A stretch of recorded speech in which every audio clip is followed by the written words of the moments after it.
പ്രതീക്ഷ ഇപ്പോൾ തോൽക്കുന്നത് വരെ പ്രതീക്ഷ പുലർത്താനുള്ള അവകാശം അവർക്ക് കേരളത്തിൽ ഒരു സീറ്റ് കിട്ടില്ല. വട്ടപൂജയായിരിക്കും അവരുടെ സീറ്റ് കേരളത്തിൽ.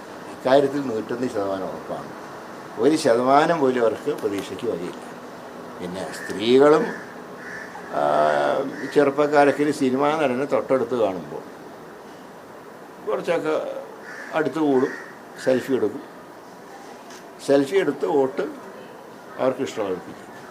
അതുകൊണ്ട് കാണാൻ വരുന്നവരും ടാറ്റ കാണിക്കുന്നവരെയൊക്കെ കണക്കെടുത്തിട്ട് ഏതെങ്കിലും സ്ഥാനാർത്ഥി കേരളത്തിൽ വിജയിച്ചിട്ടുണ്ട്. അപ്പം അതുകൊണ്ട് അതിൽ വലിയ കഥയൊന്നുമില്ല.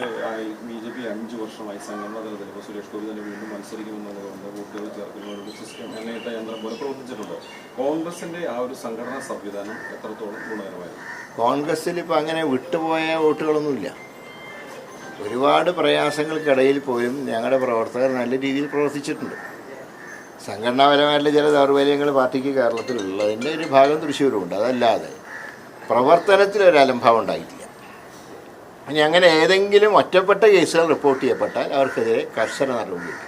അക്കാര്യത്തിൽ യാതൊരു സംശയമില്ല. കാരണം പാർട്ടിക്ക് ഒരു നിർണായക ഘട്ടത്തിൽ സഹായിക്കാത്തവർ അവർ പാർട്ടിക്ക് ആവശ്യമില്ല. കെ മുരളീധരൻ തൃശ്ശൂരിൽ വന്നു. ഇപ്പോൾ കോൺഗ്രസിൻ്റെ ഒരു നാഥനുണ്ടായിരുന്നു അഭിപ്രായം പാർട്ടി അണികൾ വന്നു.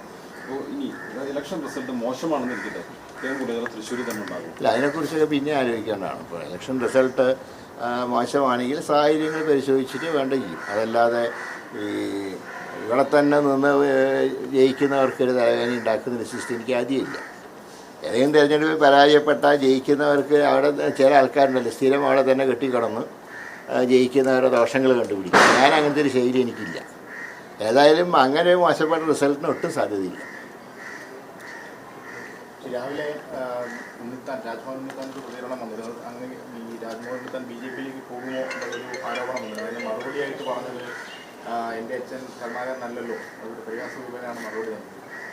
പരിഹസിക്കേണ്ടവർ പരിഹസിക്കട്ടെ. ഏതായാലും കെ കരുണാകരൻ്റെ വ്യക്തിത്വം പിടിച്ചു താഴ്ത്താൻ ലോകത്ത് ആർക്കും കഴിയും. അദ്ദേഹം ഉദിച്ചു വളർന്ന ഇന്നും മരിച്ചെങ്കിലും അദ്ദേഹത്തിൻ്റെ സ്മരണകൾ വരെ ഉദിച്ചേരുന്ന സുവീർണ വിദ്യയാണ്. അതിനെ നോക്കി ആരും കുറച്ചിട്ട് കാര്യം.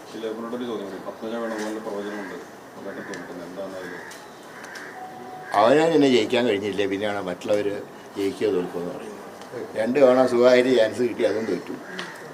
മുതിർന്ന വരുത്തി ഇതുവരെ കോൺഗ്രസ് കളിക്കാത്തേക്ക് 1.5 ലക്ഷത്തിന് തോറ്റു. അങ്ങനെയുള്ള ആൾക്കാർ മറ്റുള്ളവർ തോൽക്കുമെന്ന് പറയുന്നതിൽ എന്താ അർത്ഥമുള്ള? പ്രവചിച്ച് സമാധാനം അടഞ്ഞോട്ടെ. അത് ആ സമാധാനം ഏതായാലും ഈ 4-ാം തീയതിയോടെ തീരും.